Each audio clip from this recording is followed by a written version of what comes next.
Hello, dear fans, friends, and subscribers. This is your host Ram, welcoming you to your edition of Cricket Happenings this on a Sunday.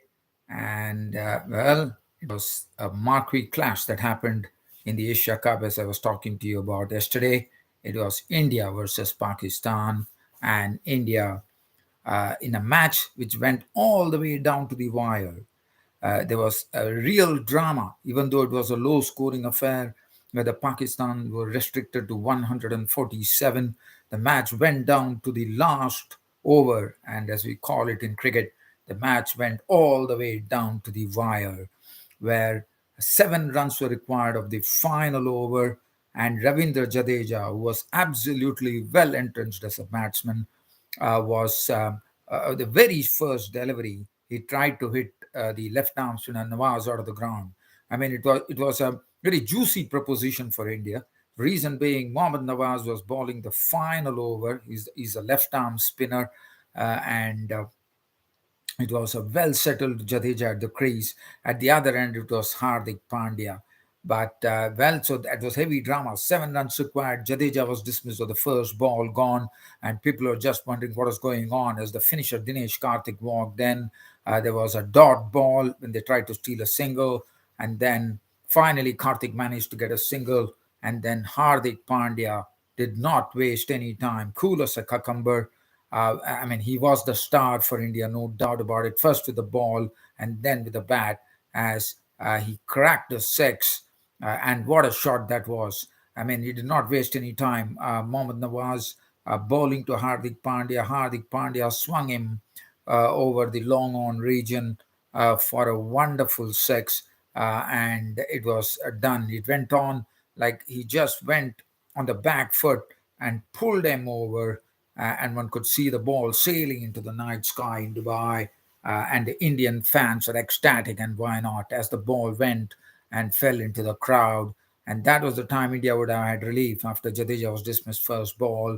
But finally, victory was India's. India winning the game against Pakistan by 5 wickets. So I'm going to talk about this game in a bit of detail, but also the other cricket happening. As you know, Zimbabwe, who is sort of a much improved team now with their showings against Bangladesh, where they won both the T20 and the ODI series. They put up a good show against, even though it was India had a reserve unit coming there. It was a good show by Zimbabwe, and now here they are in Australia, but losing their first ODI against Australia at Townsville in Cairns. That was the first ODI, but I thought they put up a very good performance because even though they scored only 200 runs, they managed to pick up 5 Aussie wickets, and it was Cameron Greene on his getting his maiden 5 wicket haul in one-day internationals as he picks up 5 wickets for 33.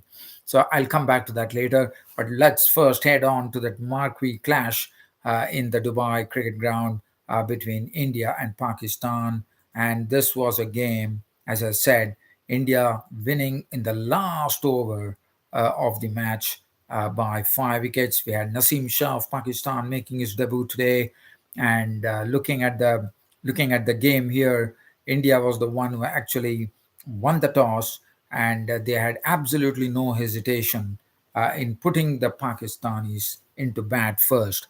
What one saw was that we could see some balls that had some extra bounce yesterday in the game between Sri Lanka and Afghanistan.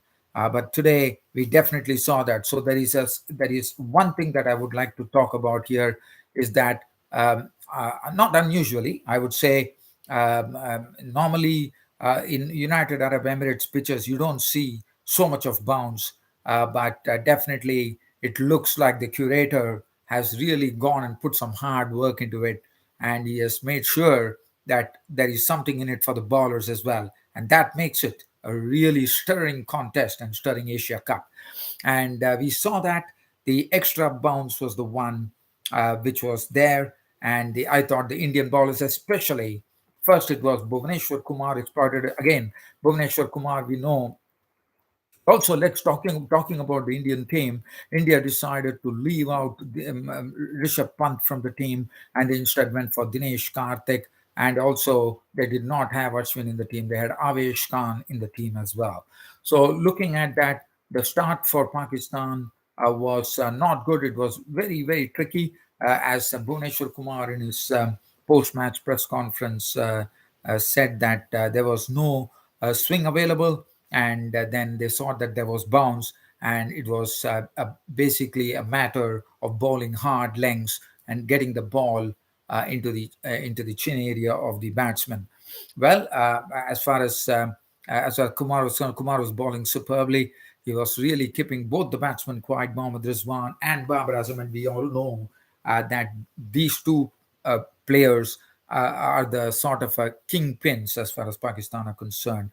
The first wicket to go was Babar Azam. Babar Azam again, this is the extra bounce.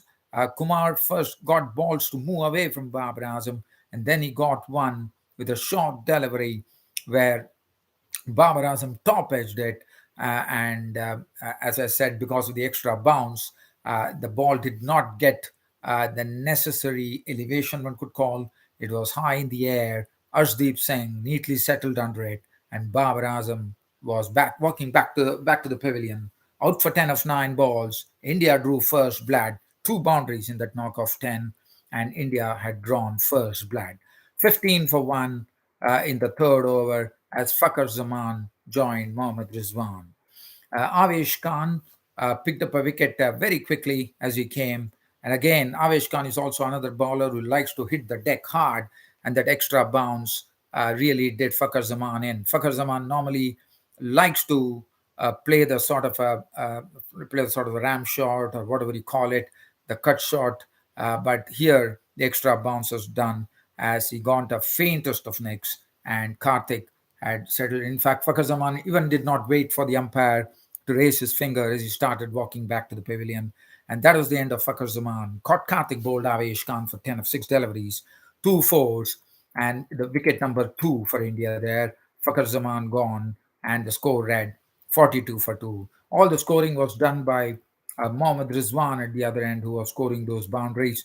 And now Mohammad Rizwan was joined in by Iftikhar Ahmed, and this was the power play was completed at that time when Fakhar Zaman was out, and now it was a matter of a bit of a consolidation for Pakistan. And at that time, as I said, Arshdeep Singh was also bowling in the right areas, and then came Hardik Pandya into the mix. And Hardik Pandya, as you know, is a bowler who is a much improved bowler, because what he does best now is that he has added a yard to his pace, and coupled with that, with his extra bounce, with his height that he has, and with the extra bounce that he is already there in the pitch, it really helped matters for Hardik Pandya, and that's where he started fetching his wickets. Yes, there was a good partnership between Mohammad Rizwan and Iftikhar Ahmed, but I have to say they could not force the pace against the Indians. It was a sort of a very sedate session for them. They could not get a lot of runs, but the good thing was that Mohammad Rizwan is the crease, and we all know that Mohammad Rizwan is a dangerous bat there at the center. But so that was going on, and things were looking, sort of a settling down for Pakistan. And that was the time Hardik Pandya struck. Iftikhar Ahmed was well caught by Dinesh Karthik. That was adjudged as the best catch of the match, because Karthik being a short guy, it was Pandya actually bowling a bouncer at Iftikhar Ahmed, and it was hot at 142 Ks, and Ahmed was actually shaping into a hook, but probably it was a very limp hook at that one could call, and the ball was snapped up by Dinesh Karthik behind the stumps over his head, and Iftikhar Ahmed was gone for 28 of 22 deliveries, 2 fours and 1 6, and the score read 87 for 3 for Pakistan in the 13th over. And then it was Pandya now getting the wicket of Mohammad Rizwan. That was the big wicket. In the 15th over, Mohammad Rizwan was a goner. He was caught by Avesh Khan. Now, this was done very well by Hardik Pandya. Another bouncer from Hardik Pandya, and another wicket for India. Again, 141 Ks this particular delivery. And also And Rizwan was probably, in the normal case, probably if the ball did not have extra bounce, Rizwan would have probably gone. He would have just probably swayed away from the line of the ball and probably given it direction over third man. But that's what he tried to do. He played the ram shot, but because of the extra bounce, the ball carried directly to Avesh Khan in defense, and Mohammad Rizwan was gone for 43 or 42 balls, 4 fours, 1 6, and Pakistan were in trouble. 96 for 4 in the 15th over, and now we had two new batsmen at the crease, Kusdil Shah and Shadab Khan. Now, from then on, once Rizwan and Kusdil and Iftikhar Ahmed were dismissed, it was never going to be easy, and India really caught on here as the wickets started falling. Now, Kusdil Shah is also a good player, but he was gone. Another short delivery dug in by Hardik Pandya, another wicket as Kusdil Shah tried to really slap it through the cover region, and it was a shot which was mistimed. It was a cut shot. It went directly into the hands of Jadeja, and that was the end of Kusdil Shah for 2. After that, Shadab Khan was there, but a point precision delivery from Bhuvaneshwar Kumar had Shadab Khan plumb in front. LBW bowled Kumar for 10 of 9 deliveries, 1 4. Asif Ali was a dangerous bat. We all know that, but not today, as Kumar came in and dismissed him as well. Again, he played that airy shot, but again, there was not enough elevation on that stroke, and Surya Kumar Yadav took the catch at the edge of the fence. And 112 for 6 now, and the Pakistanis were really sinking here.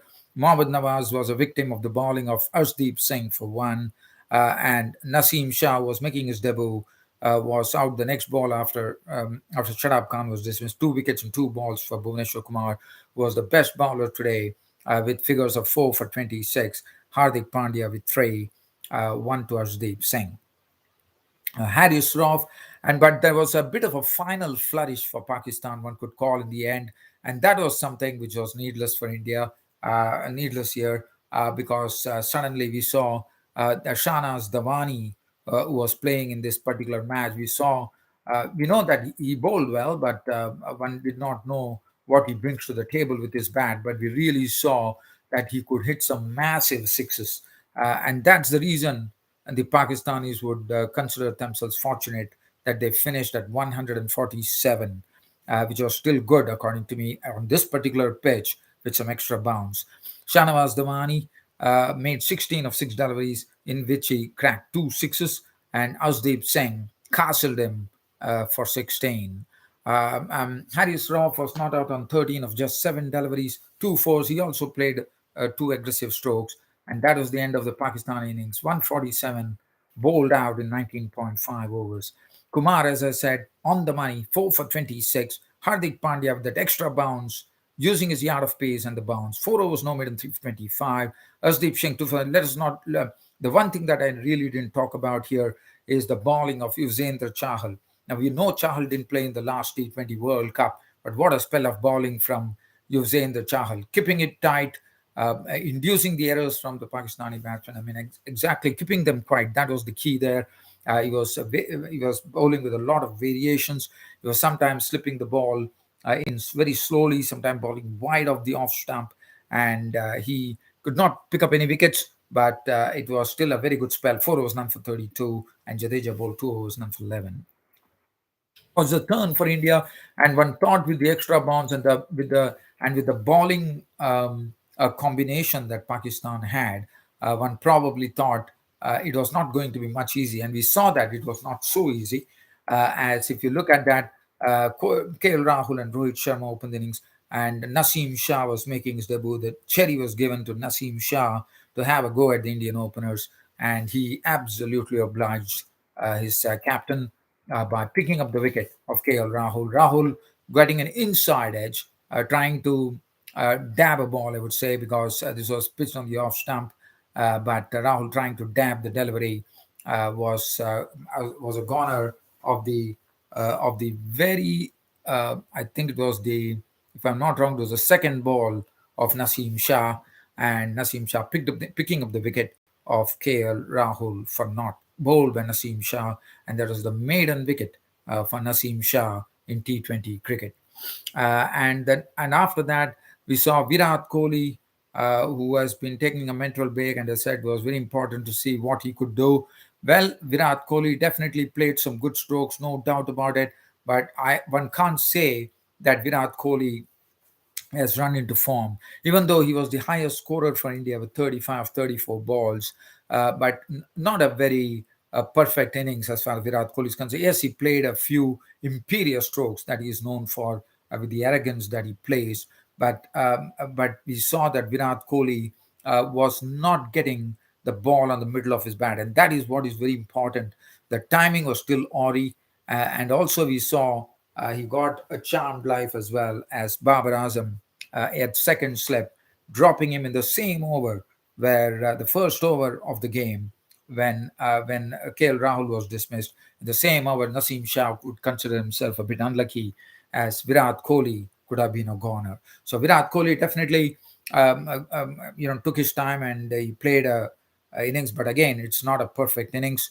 But nevertheless, it helped India because he was the highest scorer with 35. He and Surya Kumar Yadav were the Ravindra Jadeja were the joint highest scorers with 35. 35, 34, there was 3 fours, 1 6.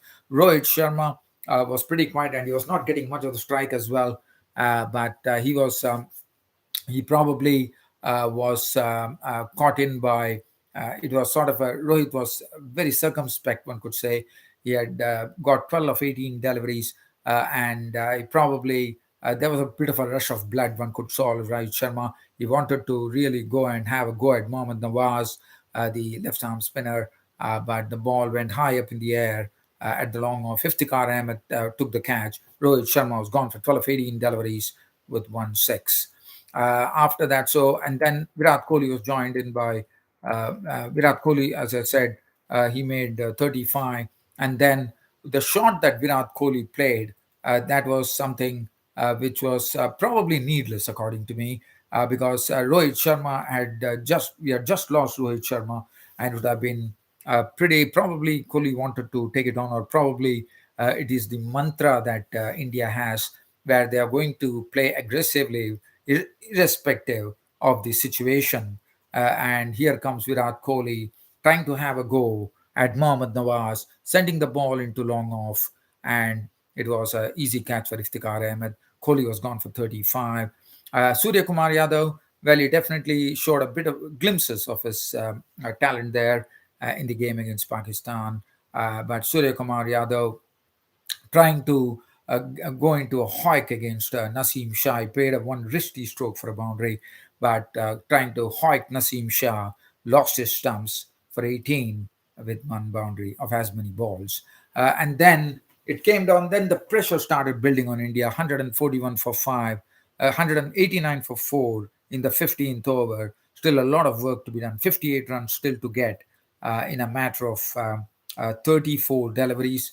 And it was definitely on because Ravindra Jadeja was there. Ravindra Jadeja was hitting the odd boundaries and the odd sixes as well. At the other end, Hardik Pandya, as you know, he's a picture of coolness, cool and calmness, as we have seen a different dimension to him now after winning the after being the captain of the Gujarat Titans. He really showed his calm assurance at the crease.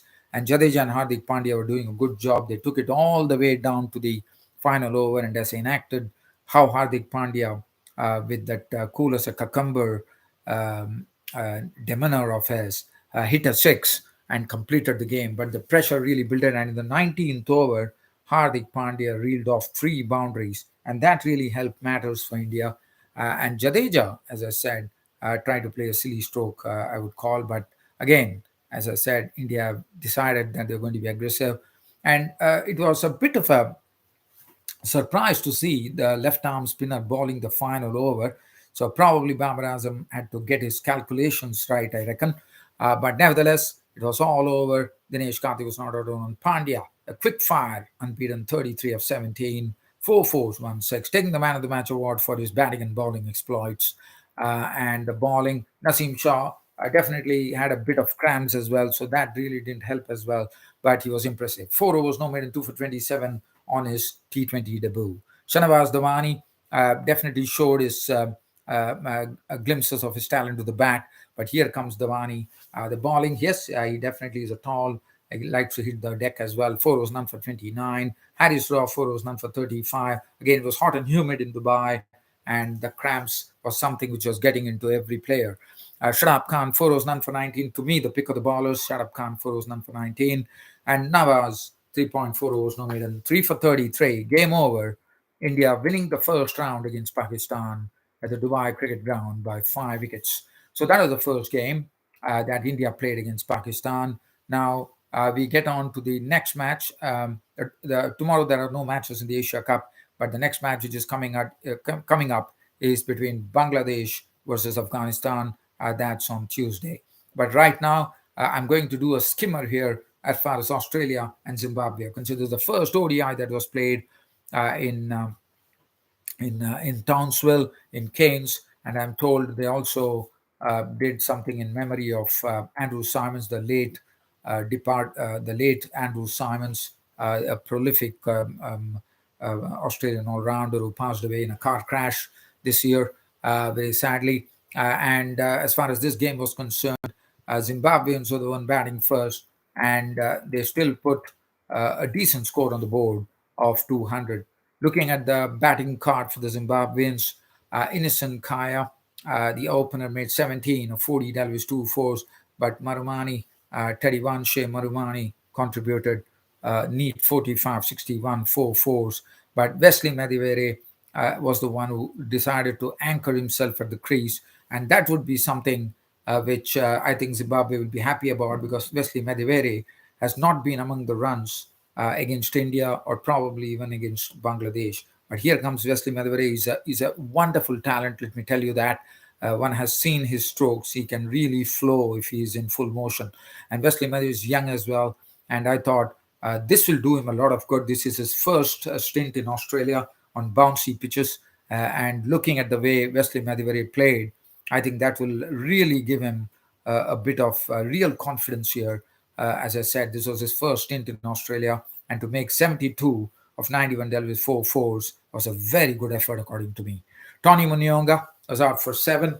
Sikandar Raza, 5. The form man of Zimbabwe, was out for just 5 runs. And then Chakabwa, the captain, made a nice 31 of 33. But other than that, Burl 2, Jongwei 3, Brett Evans 5, Garava not, and Nauchi 11. 200 all out the Zimbabweans. And as far as the bowling was concerned, it was Cameron Greene with his bag of tricks and also getting his maiden 5 wicket haul in one-day internationals. 9 overs, no maidens, 33 runs, and 5 wickets for Cameron Greene. Mitchell Stark, 8.3 overs, 1 maiden run for 27. Josh Hazelwood, none for 36 of 10 overs, 1 maiden. Mitchell Marsh, 1 for 22. Adam Zampa was a bit costly, but he bought the wickets for himself, 3 for 57. And Glenn Maxwell, 4 overs, none for 19. Australia, given a target of 201 to win from 50 overs. It was David Warner who went on with a nice knock of 57 of 66 dealt with 7 fours and 1 6. But one matter of concern would be Arun Finch, who chopped on a delivery onto his stumps, and it was Richard Nagarava who actually got the ball to jag in. I mean, he's someone who bowls a nice length there, Richard Nagarava. And he really caught Arun Finch, the Aussie captain, in 2 minds whether to go forward or back. And in the process, probably he was much quicker than Arun Finch expected, and the ball went on to clatter the stumps. And that was the end of Arun Finch. So Arun Finch is someone who has to keep a real good look on his form. Stephen Smith was played attractive innings of 48, and he was the one who was there when the victory came, not out on 48 of 80 deliveries. 6 fours, Caddy was out for 10. Stoinis, and all the 3 wickets that fell were taken by the spinner. Burl picked up Alice Caddy for 10, Stoinis for 19, and Mitchell Marsh for 2. Maxwell cracked a very, very sort of I would say, a sort of a real hard-hitting, unbeaten 32 runs of just 9 deliveries, which included three fours and three spanking sixes. And that was the end of the game.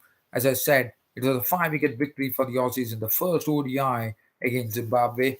And Wesley Madivere just bowled a solitary for 9. Nyauchi 5 overs was impressive, none for 20. Nagarava got him in the wickets column, picking up Aaron Finn's wicket. 5.2 was no maiden, 1 for 26. Brad Evans 6 overs 33.